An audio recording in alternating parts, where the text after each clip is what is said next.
This episode is sponsored by Smart Travel, a new podcast from NerdWallet. You know that one friend who always finds the best travel deals, picks the right cards, and somehow ends up in first class for the price of coach? Smart Travel is like that friend, but in podcast form. They cover all things finance, like which deals are actual deals and not just clickbait, when that convenient travel bundle might actually be a hidden tax in disguise, the smartest way to book flights without playing the guess the cheapest day game, how to avoid paying for upgrades you won't use. The nerds at NerdWallet know this stuff better than me, and that's why I feel great about recommending the Smart Travel podcast. After all, we nerds have to stick together. Travel smarter and spend less with the help from NerdWallet. Follow Smart Travel wherever you get your podcasts. I've been doing a little spring reset with my closet lately, focusing more on quality over quantity. Just building a wardrobe of pieces that are well made, versatile, and easy to reach for every day. That's why I keep coming back to Quince. The fabrics feel elevated, the fits are thoughtful, and the pricing actually makes sense. Quince makes beautiful everyday pieces using premium materials like 100% European linen, organic cotton, and super soft denim, with styles starting around $50. The spring pieces are lightweight, breathable, and effortless, the kind of things you can throw on and instantly look put together. With unseasonably warm weather in California this week, I'm recording this in shorts and my white European linen casual short sleeve shirt. Refresh your spring wardrobe with Quince. Go to quince.com/traveler for free shipping and 365-day returns. Now available in Canada too. Go to quince.com/traveler for free shipping and 365-day returns. Quince.com/traveler, and thanks to Quince for sponsoring this episode of Amateur Traveler. Amateur Traveler, episode 991. Today, Amateur Traveler talks about colorful villages and Buddhist temples, street food and Hindu temples, volcanoes, and waterfalls as we go to East Java in Indonesia. This is Chris Christensen from Amateur Traveler. Let's talk about Java. I'd like to welcome to the show Kiara Kolaczyk, the founder of Kultura Travel at kulturatravel.com. That's Kultura with a K, and the host of the Put the Guidebook Down podcast, a podcast that I've been on relatively recently. Kiara, welcome to the show, first of all. Yeah, thank you so much, Chris, for having me. I'm excited to come on and just speak a little bit more about East Java. And that's what we're going to talk about today. Oh, spoiler alert. Hello. That's okay. What is your connection with East Java? Yeah, so I'm actually a former Boren Fellowship recipient to Indonesia. So I was actually living there for several months, learning Bahasa Indonesia, as well as conducting research on the impact of tourism on language and culture preservation in the country. Excellent. In fact, you're still doing some of the cultural travel things, and we'll talk about that at the end of the show. But let's talk about East Java. So let's put it on a map. First of all, where are we talking about? Yeah, so not too far from Bali. If you're staring at the map, you're just going to move your gaze to the left to one of the other larger islands at the bottom. And East Java is obviously to the east and closer towards where I'd like to say this small island called Madura is. We'll talk a little bit more into that, but just think center, big island, upper left. Cool. And Java, I would say, is the main island of Indonesia. Is that fair enough? I would say it's definitely one of the more popular ones, although I might just counter it by saying that Bali is one of the more popular ones, as we've For seen travelers. travel, Sure, yeah. foreign travel, correct. Yeah, exactly. I For would agree local with that. travel, that would be Jawa Timor. Okay. Excellent. And why should someone go to East Java? As you mentioned in my introduction, I have my own travel company focused around cultural travel. So, my answer for this is if someone wants to try something a little different, go off the beaten tourist path and just really get immersed into culture and nature, East Java is the place to go. Cool. That was succinct. What itinerary are you going to recommend for us? So, I have a little bit of touristy things to recommend, but also a lot more off the beaten path destinations, of course. Excellent. And a lot of my recommendations are actually going to be centered around the city of Malang, which is very dear to my heart because that's where I was living during those months with my host family and had the opportunity to encourage my host family to embrace their inner tourist and explore the city with me. Okay. They had been living there their whole lives and had not heard of half of the things I'm going to talk about until I arrived. So we're all going to learn today. We can start first with perhaps the touristy things and ones that people are more familiar with. How does that sound? That sounds great. Great. Okay, so we'll start with maybe some place you're familiar of. It's called Mount Bromo, the big volcano hike that people tend to refer to. Have you heard of this location, Chris? I don't know that I have, honestly. Okay, it is one of the more popular day trips from Bali. It is a large mountain of a volcano, and it is in Bromo Tengger Semeru National Park. And it's sacred to the Tengaris people who practice a distinct form of Hinduism. And it is also known historically as the site of Yadna Kasada, where traditionally offerings were thrown into the active volcano crater to bring about good health, wealth, and successful agricultural harvesting. And when you say offerings, I'm hoping that was crops rather than people or. We will stick with animals Okay.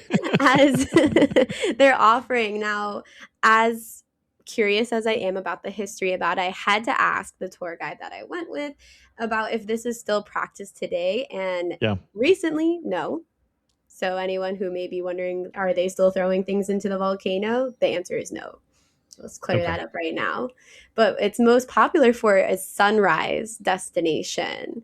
So the most common and easily accessible tour to Bromo would be a day trip sunrise tour.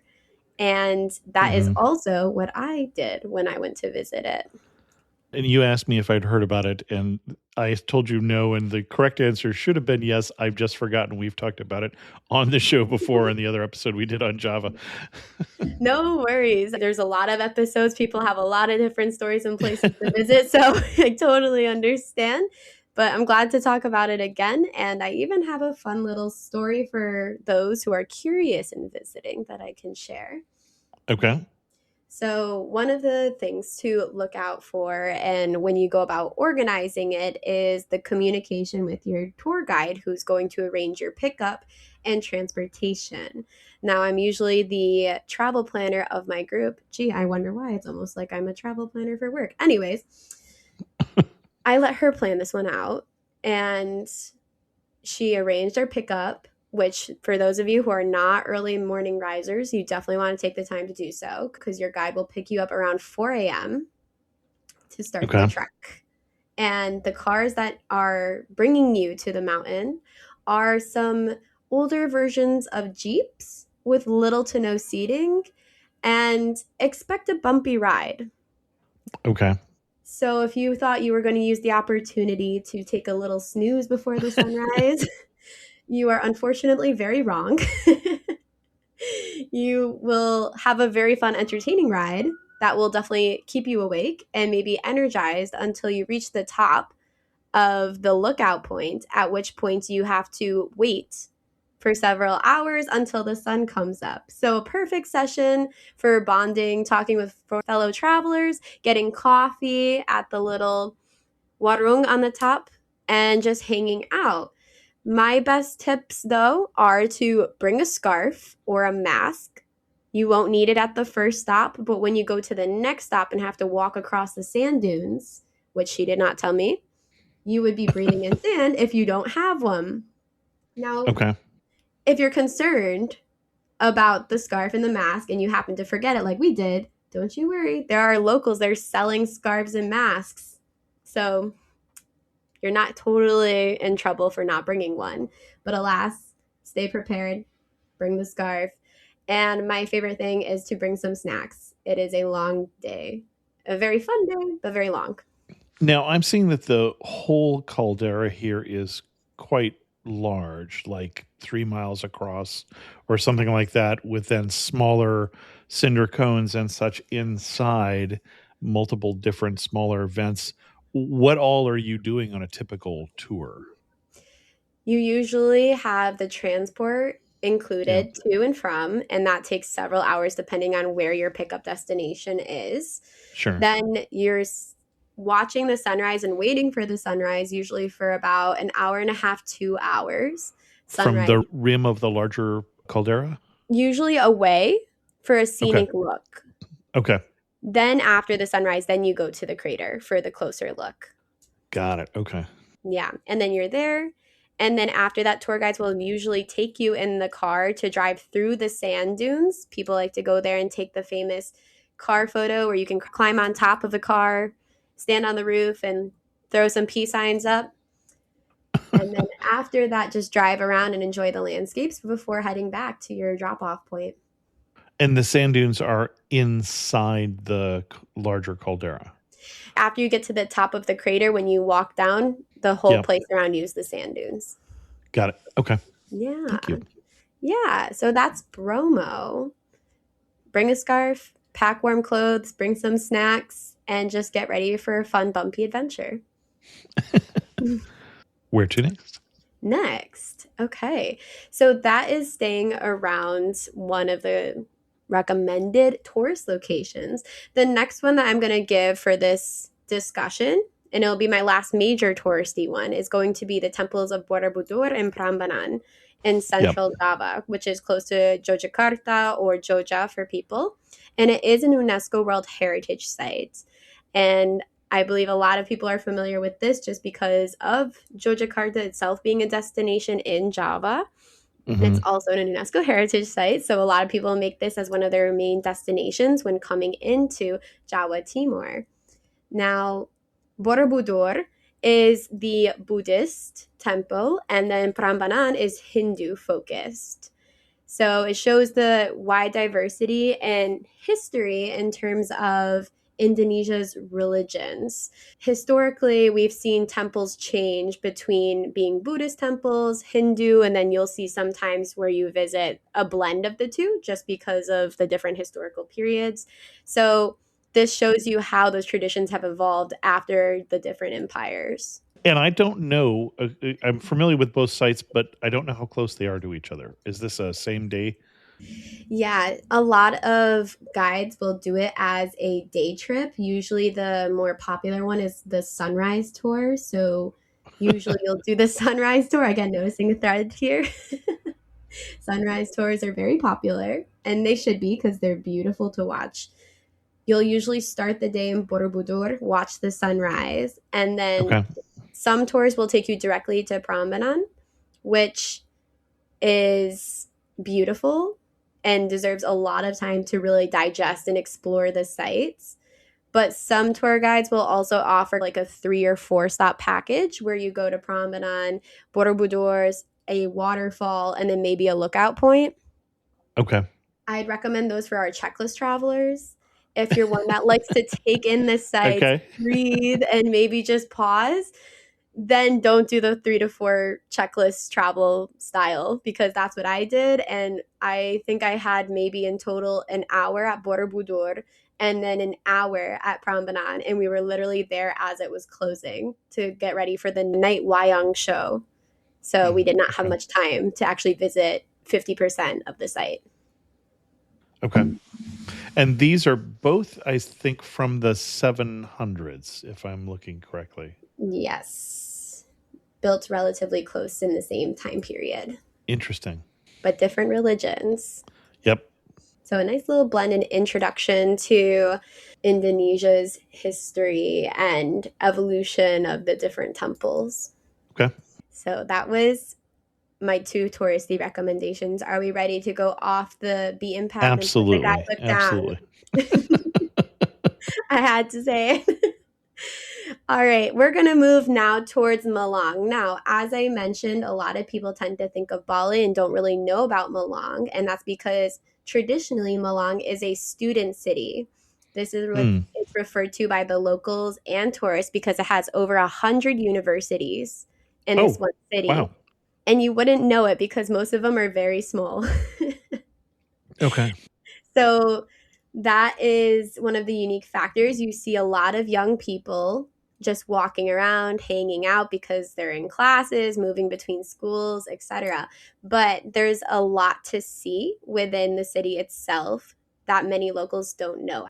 So to get to Malang, you would normally need to fly into Surabaya, which is another large city in East Java. And from there, you would hire a driver, take a bus, or the train to get into Malang. Okay. All options are very easy and very affordable. I have done all three.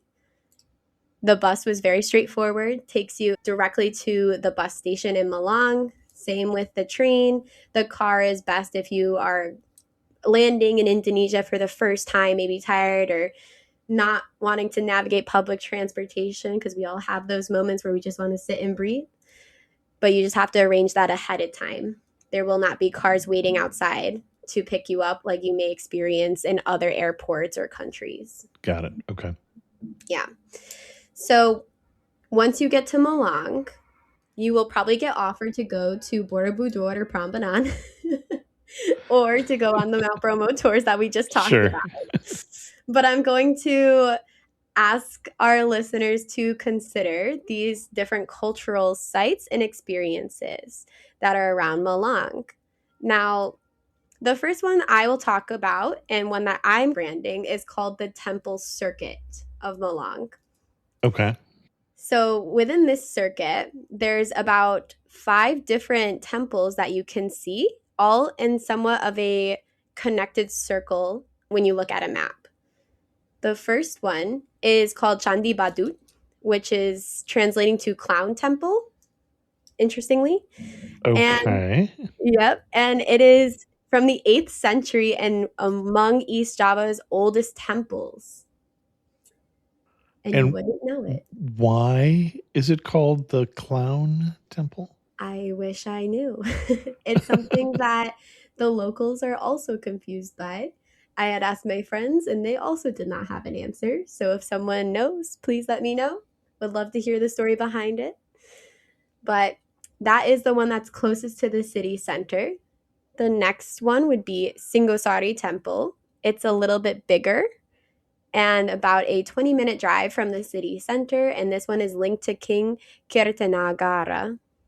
It would appear that Clown Temple is just because the name sounds like the Indonesian Javanese name, which means clown. However, it's coming from Sanskrit, from a completely different word. All right. There we go. We got the answer now. I'll have to let my friends know over there because they didn't know. Now, going back to the temple circuit, the next one after Singosari that I would recommend is called Candi Kedal. This one is smaller, dedicated to King Anuspati. Rakuten opens up a world of rewards. You can earn cash back on fashion, beauty, electronics, pet supplies, kid stuff, groceries. But what I'm here to tell you is with Rakuten, you can get cash back on travel too. Join and save on your next trip. You'll get cash back on the flight, the hotel, and the car rental. Book on your favorite travel sites like Expedia, Booking.com, Viator, VRBO, Hotels.com, IHG, and more. Save on cruises, vacation packages, and experiences as well. And don't worry, cashback can be earned on top of your credit card points with many loyalty programs, because we know you're saving every way you can. So go ahead, take a trip, find the perfect hotel, book an artesian cheese experience inside a cave in Spain. Wherever you want to go with Rakuten. Join today for free. Go to Rakuten.com or get the app. That's RAKUTEN. And thanks to Rakuten for sponsoring this episode of Amateur Traveler. I don't know about you, but I like keeping my money where I can see it. Unfortunately, traditional big wireless carriers also seem to like keeping my money too. Before Mint Mobile asked about being a sponsor in the show, I was already looking at Mint Mobile because what they offer, the same towers, the same service for less money, was something that appealed to me. After years of overpaying for wireless, I finally got fed up with crazy high wireless bills, bogus fees, and free perks that actually cost more in the long run. Stop overpaying for wireless just because that's how it's always been. Mint exists purely to fix that. Mint Mobile is here to rescue you with premium wireless plans starting at $15 a month. If you like your money, Mint Mobile is for you. Shop plans at mintmobile.com/traveler. That's mintmobile.com/traveler. Upfront payment of $45 for 3-month 5 GB plan required, equivalent to $15 a month. New customer offer for first 3 months only. Then full price plan options available. Taxes and fees extra. See Mint Mobile for details. And thanks to Mint Mobile for sponsoring this episode of Amateur Traveler. Then the next one would be Candi Jago. And hang on, just slow down just a bit here. In terms of the ones that you're recommending, why are you recommending these particular temples? So these are the only temples around Malang, and it is what I'm calling the temple circuit of Malang. Now, why I'm recommending them is because most people will not venture beyond Candi Batut or Singosari Temple. Got it. So they don't even know these last 3 exist. Okay. Now, I will be honest, not much exists left of them because people forgot about them. So therefore, they didn't have the maintenance that we might see in some of the larger, more popular temples. But nevertheless, they're cool to visit, and you won't have to worry about anyone photobombing your selfies. Okay. Yes, definitely off the beaten path. So the last 2 would be Candi Jago, which is a blend of Buddhism and Hinduism, and it has some of the pictures from both religions still engraved into the temple, which is interesting to see next to one another. And the last one is Songgorati and Sumberawan, which is ritual sites tied to water and nature, which really reflects how picturesque and nature-filled Malang is. Okay. So that is my first recommendation for those who want to try something new. And in terms of expectations, people should not expect that any of these are towering, magnificent sites versus smaller, older sites. They are definitely smaller, older sites. If you're thinking of Prambanan and Borobudur, unfortunately, they are not to that caliber anymore. No, I like the little ones too. It's interesting to visit some of these out of the way ones, but I just want people's expectations set appropriately. Yeah, of course. You can drive the whole circuit in the span of probably 4 to 5 hours. And would you recommend we're doing this with a rental car then, or are we doing this with a guide and driver, or how would you recommend it? So there are not many guides that go to these locations. So my recommendation is to either rent a car yourself or to hire a driver for the day. This is how I mostly got around Malang. And this is also popular with local tourists, is you hire a driver for the day and then they are with you the entire time and you can go to as many stops as you want to go. They're just there with you. And where would you find a local driver? Yeah. What resource? So you can definitely Google or ask your friendly ChatGPT or Claude. They would have some recommendations for some of the larger companies. The next way would be to ask your host. So if you're staying at a hostel, a hotel with a local, or just in a larger hotel, they would have the information. Or because Malang is not touristy, a lot of information is still spread by word of mouth. So if you happen to be in a cafe or at a different destination and you ask someone for a driver, they'll be able to connect you the same day, probably within the same hour with someone. Now, my language skills are going to be fairly limited in Indonesia. How widespread is English if I'm asking a cafe?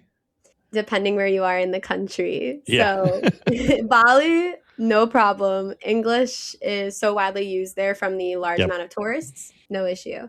When you get to Malang, you will experience a language barrier, which can be intimidating, but know that there are people that speak English because it is a high student population. Okay. Or I'm breaking out my translation app. Okay. Oh, yeah. I think you would have to just whip that out in general if you're in Malang. Some That's what basic I day to day. wondered. Yeah. Unless you're going to start whipping out some Bahasa Indonesia, which I would hope you would study some phrases before you got there. Because the minute you start speaking it, let me tell you, the locals love you and you're over at their house having dinner. Excellent. Where to next? All right.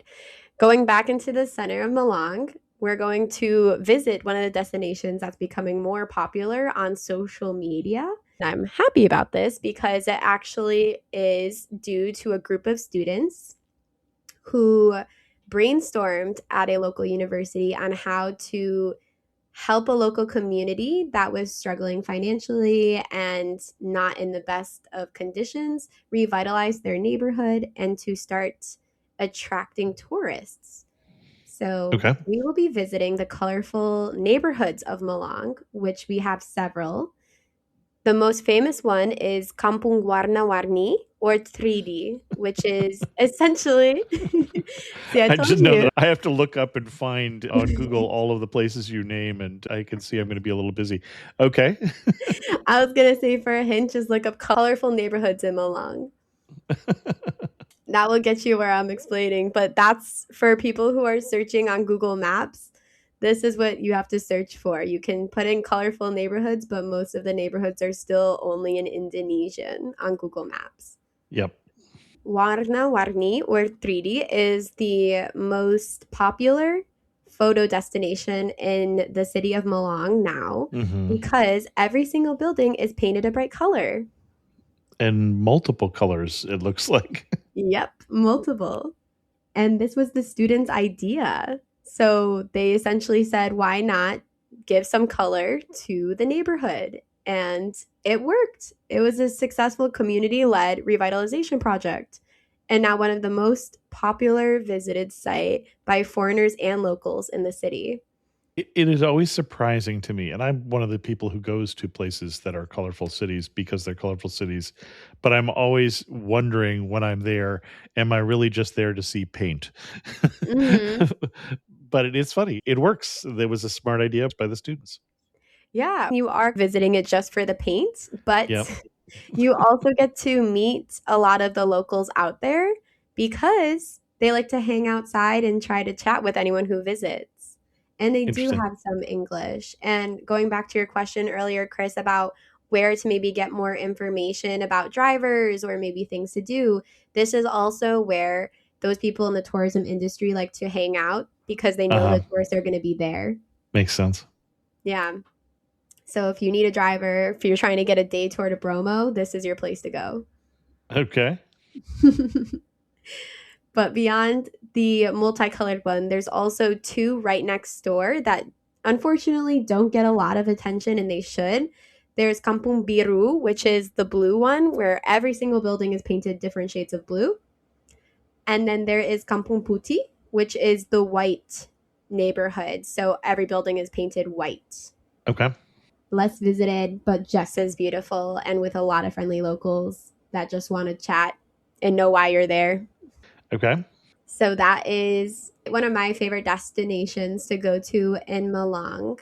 Now, starting to move towards nature because a large part of why people visit Indonesia is for the beautiful natural landscapes and just trying to feel that moment while just being one with nature. One of my favorites is Tumpak Sewu Waterfall. I know you're probably spelling that out. That's okay. I will get there eventually. So it's actually known as the Niagara of Indonesia, and it's fed by Mount Semeru, Java's highest volcano. My favorite reference to this experience is one of the trending reels on Instagram where people say, how can I be interested in climbing the corporate ladder when I'm just trying to figure out how to climb these slippery stairs in Southeast Asia? This is the experience they're referring to. Huh. So it is about a 2 hour drive from the center of Malang. This is where you can either hire a day trip guide or you can rent a car or hire a driver, and you essentially get dropped off in this area at the front that says enter here, and you buy your tickets to enter, and then you start the trek. So the first part of the trek is to the major lookout point. Think of Niagara Falls, where they have that famous high view of their waterfall of where you're going. Mm-hmm. That's this one. Everyone takes their pictures there while they look nice and pretty and dry before they start the walk down the stairs. Now, I will admit that it is not a hike for people who are not used to doing hikes, Okay. because it is very steep at points. And when I mention staying dry, it's because you will get wet while doing the hike down, because it has flooding at points and the water is actually cascading over the stairs downwards. Okay. So you'll go down these steep steps, some dry, some with water, and then you'll eventually, after 30 minutes, hit the bottom and then start the walk into the waterfall, which is another 15-minute walk, crossing some plank bridges. And then you'll get there, take your photos, and just be with the waterfall. I know that was my favorite points with my colleagues that I was with, is just getting there and just being, oh my gosh, this is real kind of moment. The one thing I would say that the branding as the Niagara of Indonesia is a little misleading. Not to say that it's less than Niagara, but it's different in the sense that when you're at Niagara, it is a huge volume of water coming over in one big wave of water. And this is almost like ribbons of waterfalls all along a rim. So it's almost like it's 100 waterfalls. I would agree with you It's on the quite one. beautiful. It's beautiful. I will agree with you on the one exception of when there's heavy rainfall and we're getting Yep, into I was the wondering. rain season. Okay. Well, And that then begs the question of when you would recommend people come. When is the rainy season, and should I be there then or avoid then? it's a good question.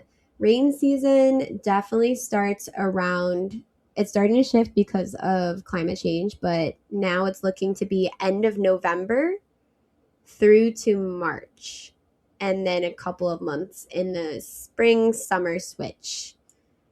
And Okay. I do not recommend visiting if all you want to do is outdoor things During the rainy season. during the rain season, because there is a lot of flooding and the rain is fairly constant.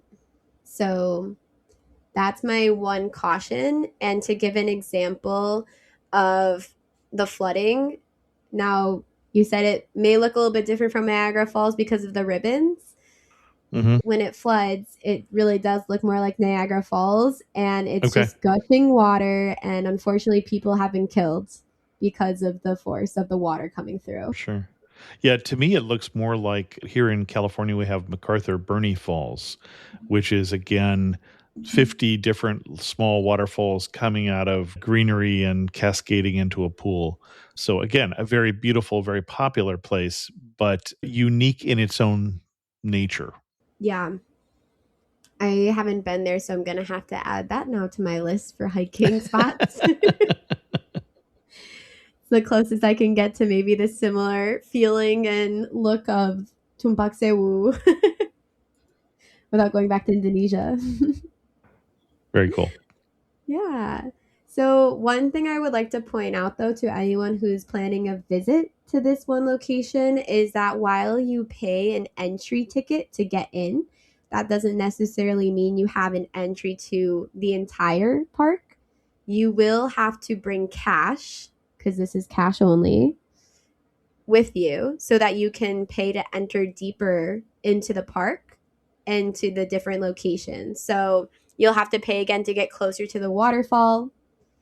You'll have to pay if you want to go when you walk into the left, which is a different kind of, not hot spring, it's a different type of cave that you can visit, and there is a swimming area. Okay. So always have cash is my biggest tip. And in terms of payments, I'm not expecting Indonesia, especially this part, to be an expensive destination. I'm not assuming that I'm bringing hundreds of dollars to pay for things. No, correct. It is for foreigners usually a more affordable trip, especially if you come to Malang, because we're seeing now Bali increasing in Yeah. cost because of how popular it is, whereas Malang and East Java is still relatively newer. So for foreigners, it Mm-hmm. is relatively affordable. To give some perspective on cost for a driver for the day, it's about 80 to $100 for the Okay. entire day. So with a group, usually we would split it $20 per person. Very affordable for those Yep. who just wants one person dedicated to them the entire day, drive them around wherever. The food, if you're going to a restaurant, you can get an appetizer, a meal, a dessert, and a drink for under $30. Okay. Got it. And if you're bold enough to try my favorite warungs, which are their version of fast food, in that they're the food stalls on the side of the road, you can get a nice, delicious local meal for under $1 Okay. if you're brave and if you don't have a super sensitive stomach. Okay. And I assume it's the same thing as everywhere, is looking for things that are boiled or baked or peeled, or you forget it. Yeah, correct. And my other one caution when trying to think about which food to eat, which not to eat, is considering the spice level that you can Got it. tolerate. Okay. Indonesians love spicy food, and their favorite thing is sambal, which is a very spicy pepper sauce. Okay. Is it usually put on to start with, and you have to ask if you want it separate, or? Depending on the dish, most restaurants will put it on the side, Okay. but it is something to be on the lookout for because some dishes just put it right on top because it's part of eating that dish. Got it.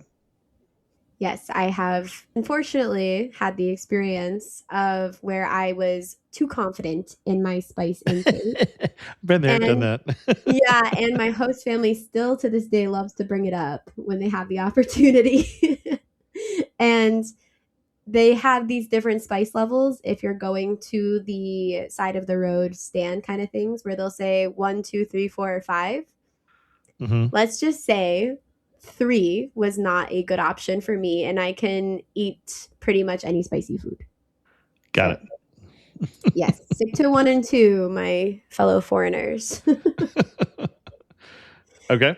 Otherwise, Some people hate to plan travel. That's going to come as a surprise to you, because for some of you, this is an adventure, this is a joy, this is a journey, this is a puzzle. And you might consider becoming a Fora travel advisor. As a Fora advisor, you can take your love of planning travel and help others travel as well. The Fora Tech platform, training, and community gives you everything you need to turn your passion for travel planning into a flexible, meaningful, profitable travel business. As a Fora travel advisor, you get best in class training, powerful booking tech, and a global community of experts and fellow advisors who help you share insider knowledge to help you launch and grow your own travel business with confidence. Every hotel, cruise, or activity you book as a Fora advisor earns you money in the form of commission or a percentage of the booking costs. Getting started can be as easy as booking trips for people you may already be booking trips for. Become a Fora advisor today at foratravel.com/traveler. That's FORA travel.com/traveler. And make sure that you tell them I sent you. foratravel.com/traveler. And thanks to Fora for sponsoring this episode of Amateur Traveler. I don't know about you, but I've been finding the news very stressful over the last year or so, and really have had to cut back on my news and look for things that are a little more relaxing. If that's you, you might be interested in a relaxing podcast called Stories from the Village of Nothing Much. Each episode invites you into the village, a soothing place where life moves gently. From the inn on the lake to the downtown bookshop, from the farmer's market to the cabin in the woods. You'll hear warm, family friendly stories designed to help you slow down, breathe easier, and feel at home. It's like a grown up version of Mr. Rogers' Neighborhood, gentle, thoughtful, and full of everyday magic. From the creator of the internationally beloved podcast, Nothing Much Happens, this series expands the village into a rich, ongoing world. It's not about falling asleep, it's about comfort, calm, and the joy of a good story. If you're new, try episode 84, All Animal Edition. It's a delightful introduction to the village's gentle pace and whimsy. You can listen to stories from the village of Nothing Much wherever you get your podcasts. Yeah, now I want to take it more towards maybe a little bit historical while still staying picturesque. We're going to visit now a tea plantation, which is where a lot of people like to go to in Bali, not Yeah. realizing that these are widespread around Jawa. I have a little bit of a favorite tied to this one I'm going to recommend just because this is where I met for my research with locals, but it's called Kebunte Wonosari, and it is one of the larger tea plantations in the city of Malang, rooted in Dutch colonial agricultural systems. Okay. It's still in full operation, and many locals traditionally would be able to work in the tea plantation and then live fully supported on the plantation from the business. There's still a few locals there, but unfortunately, due to the shift in the economy and focus on agriculture and decline in tourism to this one tea plantation, not many locals now are able to live on the plantation fully funded as they used to and retire. Got it. With this, you can actually go there and hire a guide on the spot when you arrive. They have multiple languages. They have English, French, Dutch, Bahasa Indonesia, and sometimes Chinese Mandarin. And they'll take you around the tea plantation, explaining the history of cultivating the different tea, their modern and previous cultivation process, about the Dutch, and even let you try the different tea. And some may even tell you about the interesting ties to Lipton tea, which does take some of their tea from this one tea plantation. Oh, okay. I didn't And know when this. you say about the Dutch, so I'm not sure that everyone knows that. So tea did not come originally to Indonesia. It came from Japan to Indonesia in like the 1600s. But then in the 1800s, the Dutch forced the locals to grow tea, which increased the production. It meant there was a lot of tea in the world, but it wasn't necessarily a good thing to be a local in that environment. Correct. And also, the locals were not allowed to drink coffee Okay. All right. historically. Yes. So that was also in that they weren't able to drink the tea. They were also not allowed to drink the coffee. There actually was an alternative that they produced for themselves, and I have tried this. It is basically corn. Oh, It huh. is corn coffee, which I did not know was a thing, but it was. And that's what they would drink. Huh. And some still have a taste for it, then, you're saying. They do. I had the opportunity to meet one of my friends' families who has their own mini coffee business, and they still produce and sell this version of coffee to this day. And I'm seeing it's a sweeter drink. Yeah, correct. In taste, it's definitely different. Huh. Is it more like a Thai iced tea sort of thing, or? No, I mean, it still looks like coffee because it's all Okay. ground the same, but Hmm. yeah, you wouldn't know it was corn unless you saw the process and the pre-ground, which you can eat the kernels before it's made into coffee. I did try it. Interesting smoky experience of a taste. Interesting. Fun fact there, but yes, that is a really great tea plantation to visit and learn more about just because of the history behind it. And again, no tourists. So you can really just go there and hang out and just spend probably around 4 or 5 hours. They even offer now cabins So if people want to Got get it. out of the city, try a different place to stay in, you can rent out a cabin there and just stay amongst tea. Okay. Yeah. So that is our nature-esque. I will then start heading towards our last stop in terms of cultural experiences and history that you can experience in Malang, but then also in East Java and a little bit more even in Bali now. Okay. So, one of the favorite performances around tourists that is still very much integrated into local culture to this day is called wayang, the shadow puppetry. Not sure, Chris, if you've had the opportunity to see one of these performances or not. I haven't been to Indonesia, so I have seen things like it in other Southeast Asian countries, but not in Indonesia. Yeah, because it has definitely appeared in other cultures and countries as Hmm. well. Given that it dates back to over 1,000 years from the 19th to 10th centuries, there's still documentation available to support Hmm. this. And it's even an UNESCO recognized culture Okay. preservation. So that came about in 2003. It's definitely an experience to have on your list to plan into your itinerary because traditionally it was used to teach ethics, leadership, philosophy, just moral stories to children.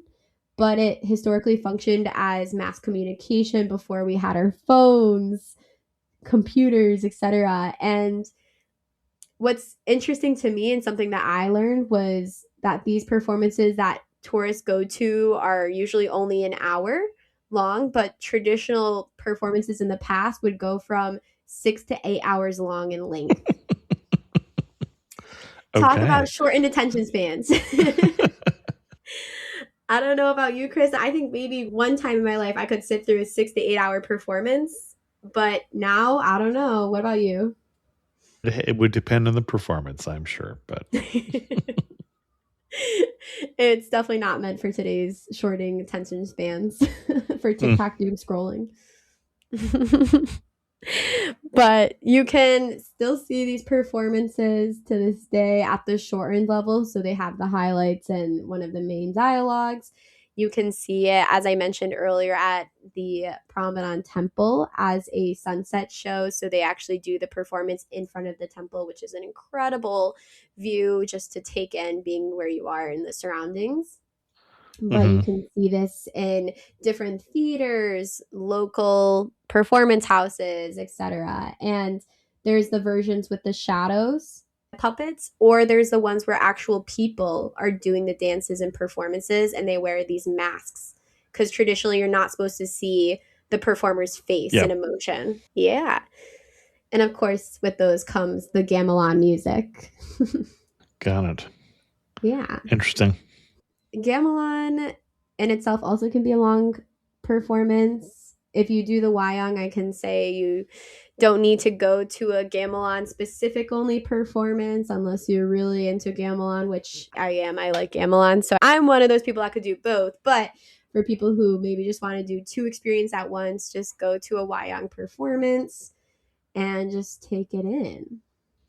And when you say gamelan music, so you're talking about something that is predominantly hand drums, is what I'm seeing. It's got some drums in it, but it's mostly, I'm forgetting the Indonesian term for them, but think xylophones, but metal. Okay. But essentially, it's mostly with the metal xylophones, and you have a bunch of different people playing at different points Okay. and different types of them. So there's really big ones, some smaller ones, and there's no real leader to it. It's everyone just follows the other in cues and just vibes and Okay. yeah, that whole sense. It's very beautiful, and there's a lot of different dances to specific gamelan music, and then of course with Wayang. Got it. And it sounds like you're winding down on your itinerary.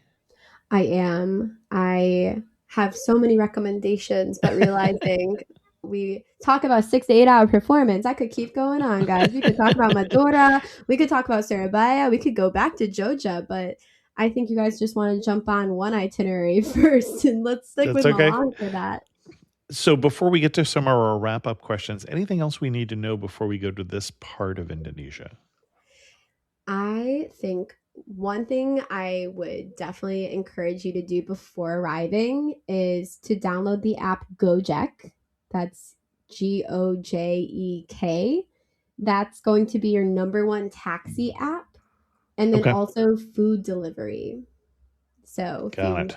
ever just want a quick bite to eat, they're very quick. Or even a coffee, they all bring it to you. It's very quick. So you want to have that downloaded. The second is going to be learn at least 2 or 3 phrases in Bahasa Indonesia because it's going to take you so far. And I'll give you some 3 just now so you can learn them. The first one is going to be terima kasih, which means thank you. All right, If one more you time. terima kasih, Terima kasih. kasih. Kasih. Okay. There you go. We're learning. This is a mini language lesson for everyone. Then if you want to say good afternoon, there's 2 versions that they use depending on the time of day, but we're just going to keep it simple. You can say selamat siang. Okay. Selamat siang.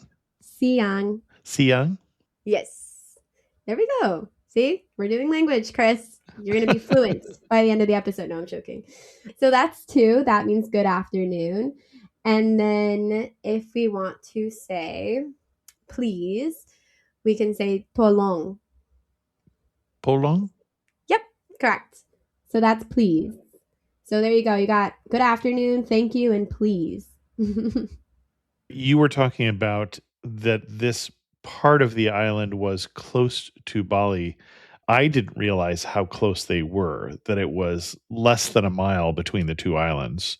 So you can easily see one from the other, even on a cloudy day, probably. Not as quite as close to the part of Bali that most of the tourists go to.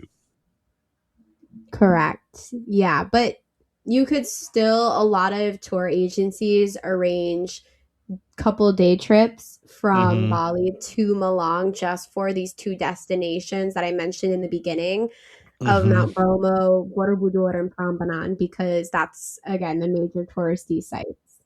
Yeah. Yeah. Excellent. As we get to our wrap up questions, you're standing in the prettiest spot in East Java. Where are you standing and what are you looking at? So tough. I am going to have to go back to Tumpak Sewu just because the feeling of standing in front of that waterfall after hiking down the stairs and then wondering how I'm going to get back up was a whole different experience and just wanted to I take it figured all if you in. named something else, you would be lying. I hyped it up enough. Yeah, I could have guessed that was your answer. Okay. One thing that makes you laugh and say only in East Java. That is so tough. I think, I don't know if it's unique to East Java. I will say the random falling mangoes or durian because I say this, oh, and the random falling lizards. Now, again, I lived there, so I had this experience where I would just be sitting in different rooms and these small little lizards would just fall on me. And people would think it's so funny because I'd be like screaming and they're like, what happened? I'm like, oh, the lizard fell. And they'd be like, so? I'm like, oh, okay, cool. I get it. It's just a me thing. And then the durian and mangoes, because there's so many. And when it gets to durian season, you can smell the fruit. Yeah. And I don't know if you've had it or heard about it, whoever's listening, but it is a smelly fruit.